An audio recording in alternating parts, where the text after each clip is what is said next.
everyone, it's Nicole and I have another layout. This time it's using the February kit block party, and I'm just showing you some of the products that I'll be using, and a lot of them are from the new kit that I pulled out this month. And I did pull out a few things from last month's kit. I'm just showing you some of the papers, and in my last video I kind of showed you how I put my papers together.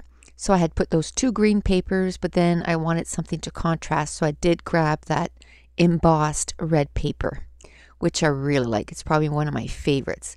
So here's a 6x6 template from the Crafters Workshop, and instead of spraying it, I decided to use some inks, and I used the Hero Arts Cup of Joe, and I'm just using a sponge and I'm just inking in some of those chevrons onto the paper.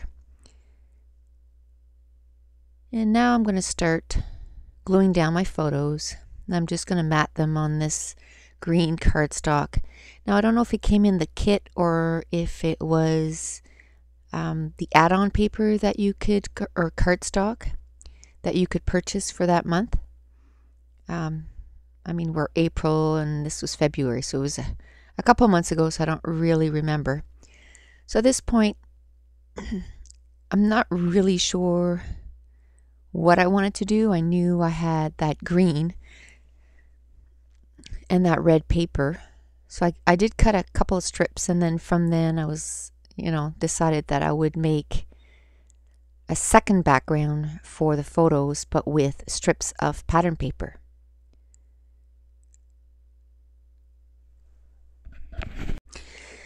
And I kind of fit it in behind there, and then I noticed that it wasn't wide enough. So I go for that trusty red paper, and on the back of it, it's kind of it's pink, and it kind of matches the embossed of the other paper. And then I just kind of cut up a few strips because I'm going to make a couple clusters, and I want to use those papers to make the clusters. Like I said, that red embossed paper is my favorite paper in the whole kit. And now it feels like it's sort of floating, so I'm just cutting a green strip and I put it in behind the whole thing so that it kind of grounds the whole thing. And then I start going through my digital kit and all the extra embellishments. Excuse me. And I grabbed one of those clips that we got this month, and I really like them, but I thought about cutting it down with snips, and then I thought, no, I'll just hide it in behind the photo. I didn't want to take a chance and cut myself, or pretty sure the scissors could handle it, but I just figured I would just hide it in behind the photo. So I'm just going through all the stuff that I had, taken out, thinking that I might use it. And I'd like to use my stamps more that we get in the kit, so I took a couple of those out,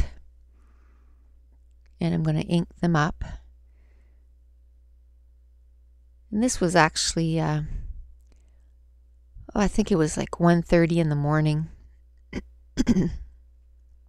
So the brain wasn't working as well anymore. So I think very shortly you're going to see that I'm just going to turn off the camera, and then I get back to it first thing in the morning before I head off to work for another night shift.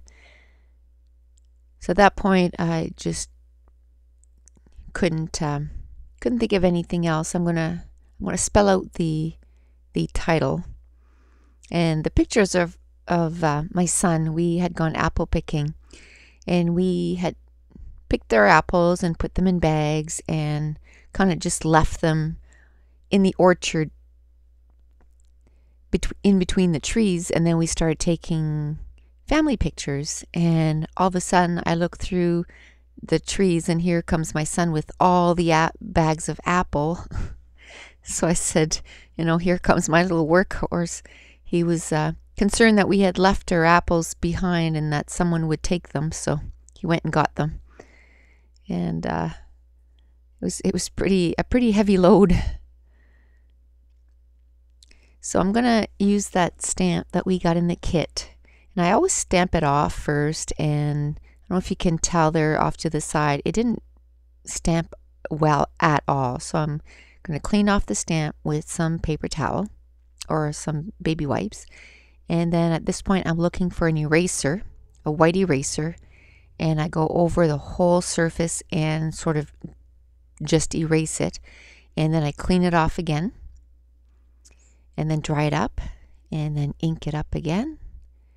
And then I stamp it off a couple of times, and then it starts stamping the way that it should. Now the first time I didn't push down hard enough on one corner.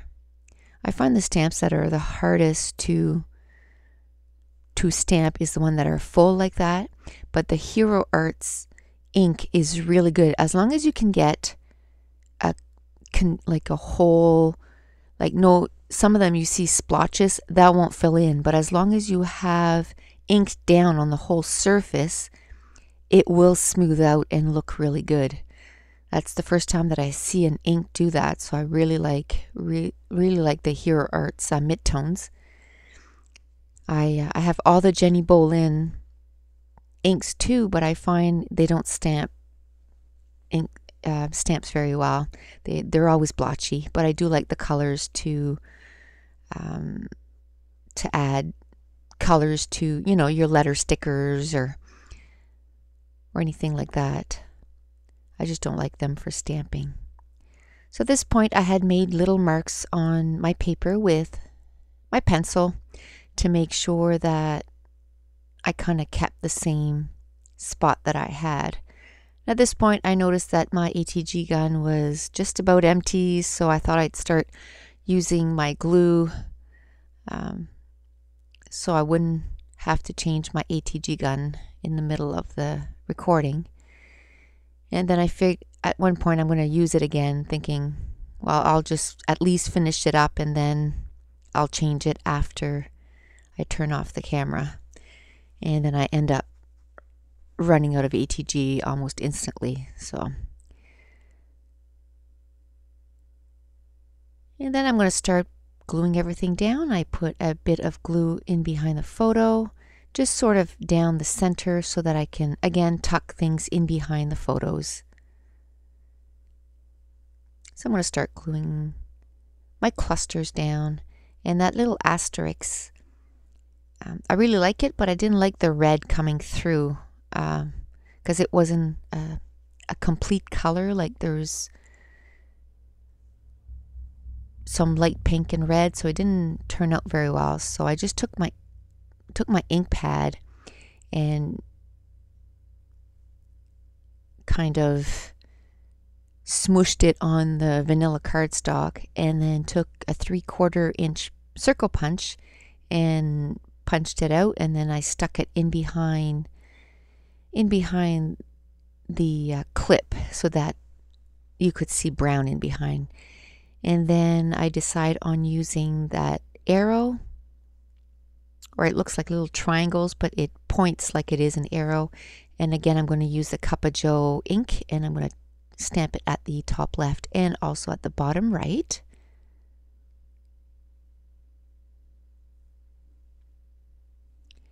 And then I'm going to keep on gluing all the clusters.